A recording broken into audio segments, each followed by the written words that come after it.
एक नई शादी, हनीमून का सफर और फिर मौत, साजिश और अदालत तक पहुंची कहानी। नमस्कार, मैं नीरज द्विवेदी और आप देख रहे हैं हमारा खास कार्यक्रम क्राइम सीन। आज इस विशेष शो में हम आपको बताएंगे विश्वासघात की ऐसी कहानी जिसे सुनकर आप भी सोचने पर मजबूर हो जाएंगे। देश के बहुचर्चित राजा रघुवंशी मर्डर केस में अब सबसे बड़ा ट्विस्ट सामने आया है। इस हत्याकांड की मुख्य आरोपी सोनम रघुवंशी को शिलांग कोर्ट ने जमानत दे दी है। लेकिन सवाल यह है कि क्या सोनम को राहत मिली है या फिर पुलिस की एक बड़ी गलती ने पूरे केस को कमजोर कर दिया। राजा का परिवार गुस्से में है, सीबीआई जांच की मांग उठ रही है। क्या अब राज कुशवाहा को भी मिल जाएगी जमानत? आखिर क्या है पूरा मामला? आज हम उस केस की बात करेंगे जिसने पिछले वर्ष पूरे देश को चौंका दिया था। इंदौर के ट्रांसपोर्ट कारोबारी राजा रघुवंशी की हत्या और इस हत्या के आरोप में उनकी पत्नी सोनम रघुवंशी की गिरफ्तारी। लेकिन अब इस केस में बड़ा मोड़ आ चुका है क्योंकि शिलांग कोर्ट ने सोनम को जमानत दे दी है और इसके बाद सवालों का तूफान खड़ा हो गया है। इसमें देखिए, सोनम को जो जमानत जो मिली इसके अंदर थी, तो जब वहाँ से पुलिस द्वारा जब मुझे जानकारी मिलती है, जब मैं उनको फ़ोन लगाता हूँ, सर उन्होंने केस में चल क्या रहा है, मुझे इसकी जानकारी मुझे दीजिएगा। तो उनका कहना होता है फिर बोले सोनम को तो जमानत मिल चुकी है। सर जमानत मिली कैसे है? तो बोले एक काम करिए, आपके वकील साहब को फ़ोन लगा लीजिए, वकील से फ़ोन लगा पूछ लीजिए जमानत क्यों मिली क्या नहीं मिली, तो आपको सब जानकारी दे देंगे।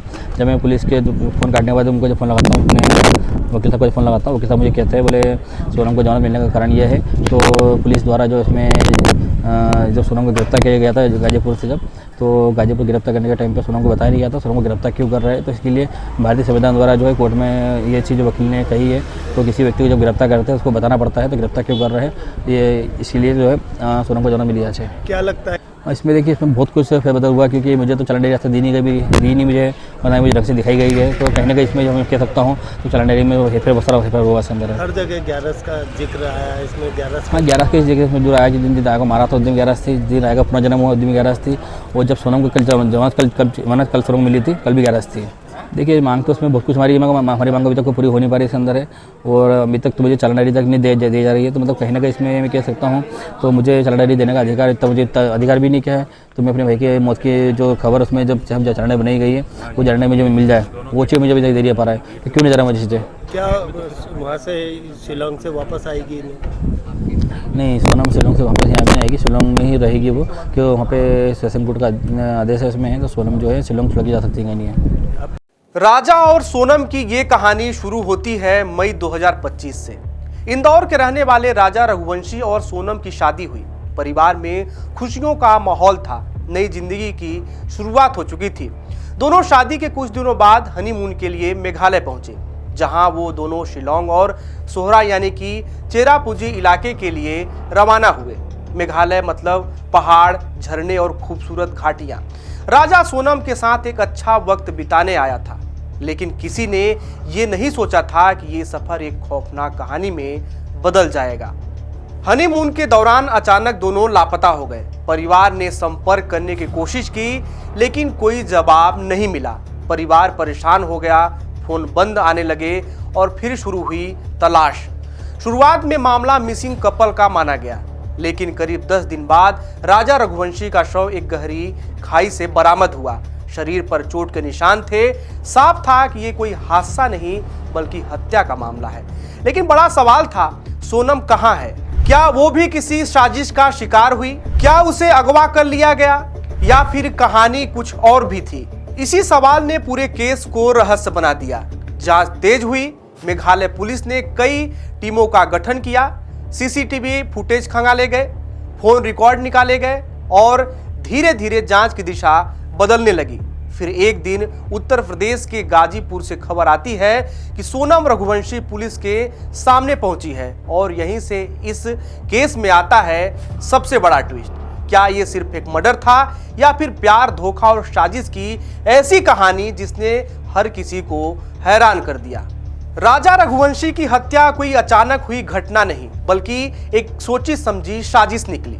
पुलिस के अनुसार हत्या के पीछे कथित तौर पर निजी रिश्तों और प्रेम प्रसंग का एंगल सामने आया। इस केस ने पूरे देश में तूफान ला दिया। लोगों ने सवाल उठाए, क्या शादी सिर्फ दिखावा थी? क्या राजा को पहले से निशाना बनाया गया था? क्या पूरे हनीमून प्लान के पीछे कोई बड़ी साजिश थी? इस पूरी कहानी में एक नाम सामने आया जिससे ये मामला और उलझ गया। राज कुशवाहा। ये वही शख्स था जिसके लिए सोनम ने इतना बड़ा कदम उठाया। सोनम अपने पापा की फैक्ट्री में काम करने वाले राज कुशवाहा से प्यार करती थी और वो इस शादी से खुश नहीं थी। घर वालों की मर्जी के आगे सोनम ने सरेंडर कर दिया, लेकिन ये केवल एक सरेंडर नहीं था, बल्कि सोनम अंदर ही अंदर रच रही थी एक खौफनाक साजिश। सोनम अपने पति राजा को हनीमून के बहाने मेघालय लेकर गई। उसके बाद वहां उसने प्रेमी को भी बुला लिया। राज कुशवाहा अपने 3 साथियों के साथ मेघालय पहुंचा और फिर मौका देखकर उन लोगों ने राजा रघुवंशी की बेरहमी से हत्या कर दी। करीब 10 महीने बाद इस केस में एक बड़ा कानूनी मोड़ आया। शिलोंग की अदालत ने सोनम रघुवंशी को जमानत दे दी। कोर्ट ने गिरफ्तारी प्रक्रिया में क्लिनिकल एरर को आधार मानते हुए कुछ शर्तों के साथ जमानत दी।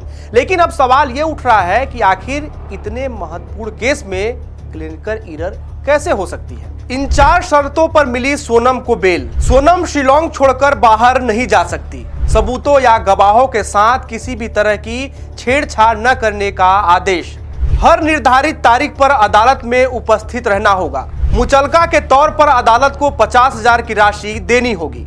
जमानत मिलने के बाद एक बार फिर ये मामला सुर्खियों में आ गया। इसी के साथ राजा रघुवंशी के परिवार ने फैसले पर नाराजगी जताई है और उच्च अदालत जाने की बात कही है। अब सवाल ये है, क्या जांच पूरी तरह मजबूत थी? क्या कोर्ट में पेश किए गए सबूत आगे इस केस की दिशा तय करेंगे?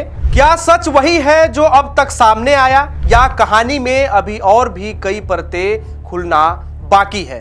देखो, मैं यही चाहती हूँ कि मेरे को ना सोनम को जो जमानत मिली है तो मिली कैसे? पहली बात तो क्योंकि सोनम इतनी बड़ी मास्टरमाइंड थी, सोनम इतनी बड़ी गुनाहगार थी, सोनम मतलब हत्याकारण थी। मतलब सोनम ने इतनी गलत तरीके से मेरे बच्चे को उसकी आंख के सामने मरवाया, इसके बाद भी सोनम को जमानत मिली तो किस तरीके से मिली है? तो मैं तो यही चाहती हूँ कि है ना, या तो कानून मतलब है ना हमारा साथ नहीं दे रहा है, या तो पुलिस वाले ने हमारा साथ नहीं दिया। कुछ न कुछ तो है।